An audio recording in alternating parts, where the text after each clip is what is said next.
Muito bem, jovens, vamos à resolução de mais questões da lista 3, as questões 1, 2 e 3, que são referentes à mesma situação, problema. A questão 1 fala desse esquema, que é um elevador, seu sistema de tração.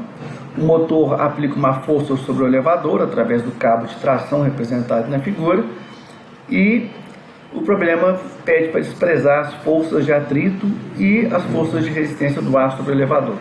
Na questão 1, a situação mostra o elevador inicialmente parado, velocidade dele inicial é 0, e o motor aplicou sobre ele uma força que é um pouco maior que o seu peso.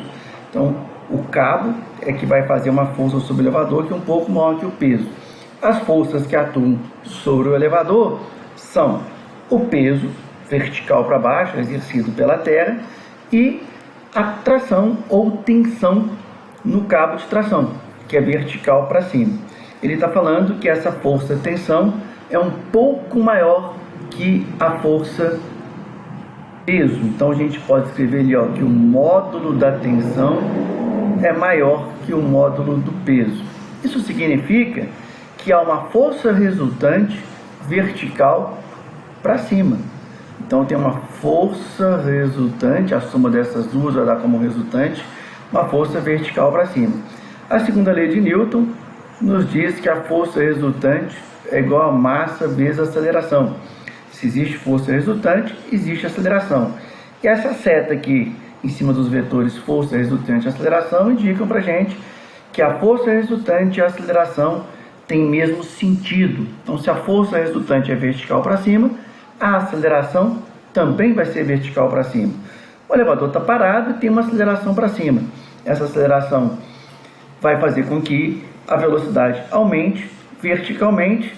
Então, o elevador começa a subir com uma velocidade que aumenta continuamente, porque existe uma aceleração.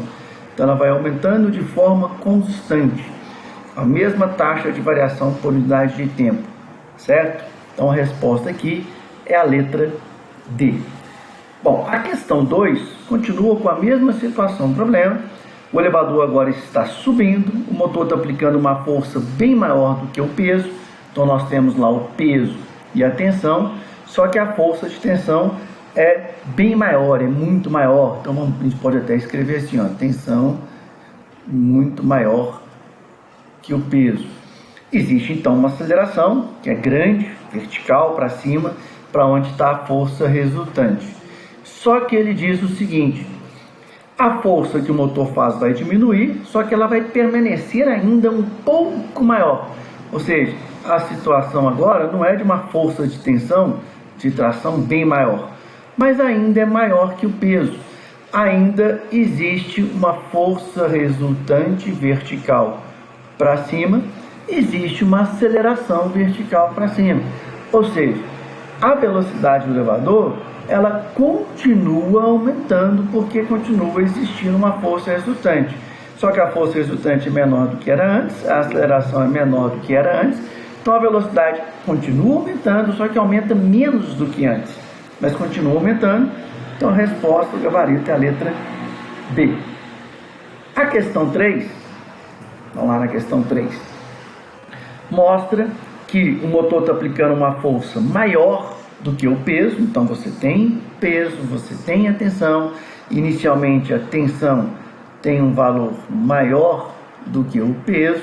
Existe então uma força resultante que é vertical para cima, existe uma aceleração vertical para cima.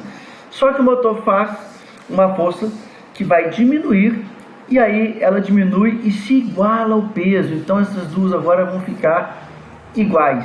Essa configuração deixa de existir, vamos apagar aqui, deixa de existir essa configuração, e o que vai acontecer? Agora você tem força resultante igual a 0. Se a força resultante é 0, a aceleração também vai ser 0.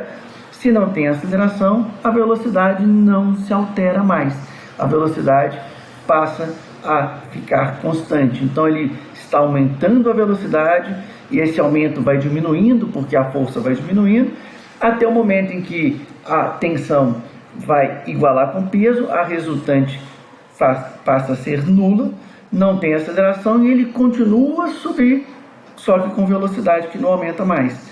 Então a resposta é a letra D. Muitos acham que ele tem que parar, tá? Como está mostrando aqui na letra B, ou que ele vai parar. Para o elevador parar, tem que ter uma resultante contrária ao movimento. Se ele estava subindo, se ele estava indo para cima, uma velocidade aqui vertical para cima, para ele parar é necessário ter uma resultante para baixo. É necessário que a tensão fique menor que o peso, que aí vai ter uma resultante oposta ao movimento, uma aceleração oposta à velocidade, aí sim ele começa a parar. Se a tensão for igual ao peso, ele mantém o movimento que ele tinha, que é um movimento com velocidade que ele apresentava quando a tensão se igualou com o peso. Ok, jovens? Está a resolução das 3 questões. Um abraço.